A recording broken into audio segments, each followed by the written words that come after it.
On today's Neeks Peaks, we're going to have a discussion about DNA. Now, let's all behave and have a respectful demeanor because this is a sensitive topic.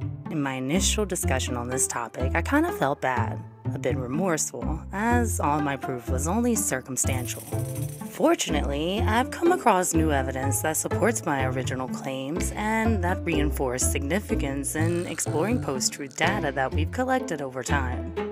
Why does a DNA test even matter? Well, because keeping this overlooked information and cases in mind is crucial for any meaningful discussion. The implications are often immense, and that goes for this case too. Despite being overlooked by many, this information could have shed light on the motivations behind decision-making. It could reveal hidden agendas, problematic biases. It could have totally affected how divorce court, grandparents' rights, and other things that would have concerned the custody of the two children who were tragically murdered and who are often forgotten in the series of theories that people have about the case. So the paternity test that was performed on Chris Watts in the case of his younger daughter, Celeste, is a crucial aspect of this investigation. One of the reasons why this test is important is it could provide insight into the motive for the murder. Comparison to both parents serves the same purpose as a paternity test, but also includes the mother's DNA to provide a more definitive result. The only reasonable explanation for one sibling not receiving the same amount of comparisons as their sibling is that there were suspicions surrounding the parentage of one child but not the other. It's possible that the child who didn't receive the request wasn't questioned because, there was no doubt about their biological ties. This could be factors like a known sperm donor, or probably what it is in this case, a clear physical resemblance to one parent. It's probable that the child who was subjected to a DNA request may have raised suspicions because they didn't resemble their supposed parent. Or there was other circumstantial evidence, such as in my first episode about this topic, which I'll tag in the description, that cast doubt on their parentage. Without further context, it's impossible to know for sure, but this is probably the most logical explanation. Now, I think it bodes asking why this language was used in this particular situation, since the language used is totally why it's been an overlooked piece of data. In this case, it's logical to question the use of DNA comparison to both parents instead of simply requesting a paternity test. However, it is important to note that it is a more precise paternity test, and more can be determined through comparing both parents' DNA rather than just the father. So it's possible using this was either a strategic move, similar to calling a janitor a sanitation worker, which one sounds better or more important. Ultimately, if I'm going to remain unbiased, I have to say it's important to consider the actual science behind the language in this case as well. Having said that, though, there are a lot of instances where we have this question pop up, right? Because there are typos and there are scientific logics there, but there's also misconduct too. So I hope we can keep an open mind here. Either way, this piece of information is crucial. It could alter our understanding of a lot of particular situations in this case. This can reveal hidden agendas and a lot of problematic things for the Watts family. Wells County prosecutors filed this motion, asking for cheek swabs, fingerprints, and handprints from Christopher Watts. DNA evidence, defense attorney Rick Kornfeld says, is pretty standard stuff. Tests could have implications for the custody arrangements for Celeste. If it turns out that Chris Watts is not her dad, the results could have impacted the decisions made regarding the custody, possibly the trial process altogether if it went to trial. Overall, the paternity test performed on Chris was noteworthy. The results of this test were not made public, but they could have been critical to the overall decision-making process and investigation on the part of prosecutors and investigators. That Frederick man is accused of killing his wife, Shanann, and two young daughters. Prosecutors recently filed motions for Watts' DNA, and as we wait for a ruling anytime now from a judge. What isn't standard is the time frame.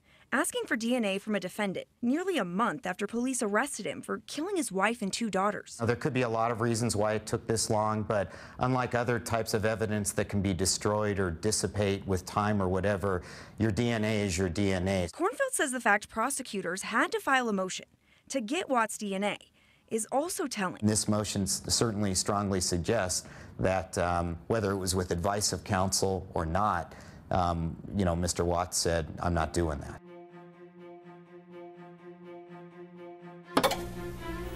And I'm Ann Trujillo. The Frederick man accused of murdering his family is making it very clear that he plans to fight this case tooth and nail. Just today, we've had 3 new developments.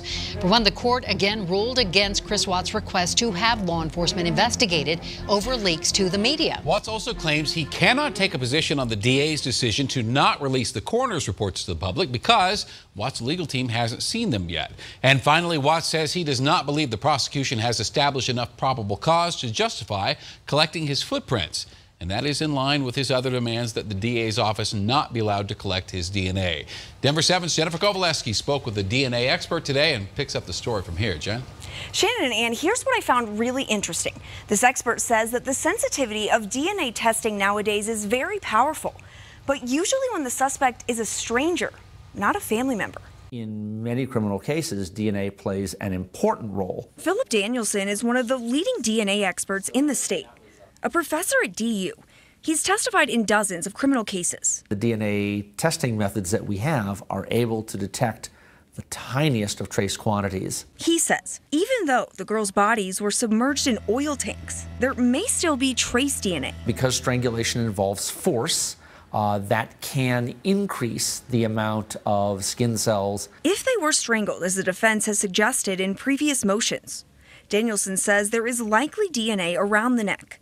But interpreting that DNA is where this could get tricky. Persons of interest are all people who cohabitated and therefore would be sharing their DNA with each other. I don't know, it's just, no idea. No idea where this would even come from. I've come up with different scenarios in my head, I don't know. Like when you get mad at somebody and I've been in arguments, fights with girlfriends, and, they say things that'll get you into a rage. You're like, oh, hell no, Mm-hmm. And, I thought maybe he could have told her, or she was like, hey, well, where'd that $60 go to on your little trip you went to the baseball game? And I think he maybe could have told her what he did. He was on a date with his new girl, and she could have said, oh, yeah, well, I was with some guy in North Carolina the whole time or something, and he could have done something and woke the girls up, and that's why he had to do that. I don't know. I could never see him hurting my sister, let alone like smacking her. I've never even heard her yell, get loud, curse. Seriously, like, you never heard unbelievable. Any violence between them? At our wedding, I'm crying, thanking God for him and being in my sister's life. They're doing my speech, yeah.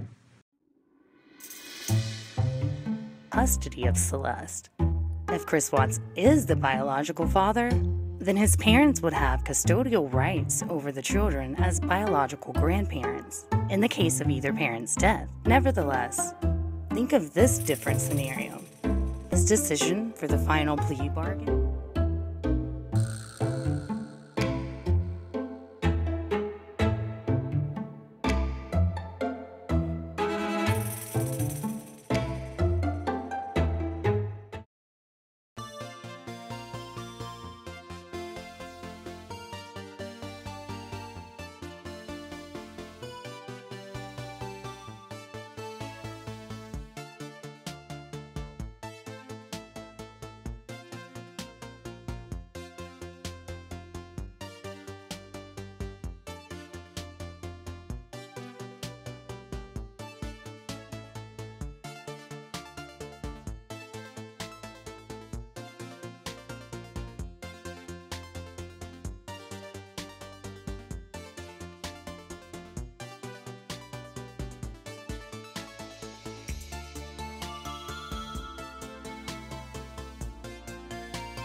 dry out, get some lotion, get their pajamas on, back downstairs, have a little nighttime snack, they'll pick it, Cheez-Its, a little wafer, something like that.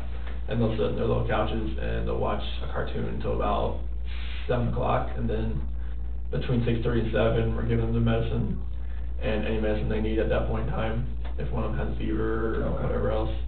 And then brush their teeth, upstairs, Cece gets an overnight diaper, Bella doesn't, and read them a book. Cece usually wants the tiger book, and I read that to her. We growl at the last part, turn the rain machines on. Is that what you said, she's your tiger? Yes. Does that come to mind? Yes. Okay. And turn the rain machines on, give both kids good night. Cece wants me to put her to bed, Bella wants Shanann to put her to bed, and close the door, and night-night. Okay. Everybody. Good night, guys. No, Cece, Chris is laying with her in her bed. Like, we literally, it's 6:30. They go to bed at 6:30.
Overall, cases that involve paternity disputes or men raising children that are not biologically theirs tend to be complex and emotionally charged. They involve financial, emotional, and legal motivations and may even escalate into violence in some instances. So boom, there it is, and as Forrest Gump once famously said, that's pretty much all I have to say about that.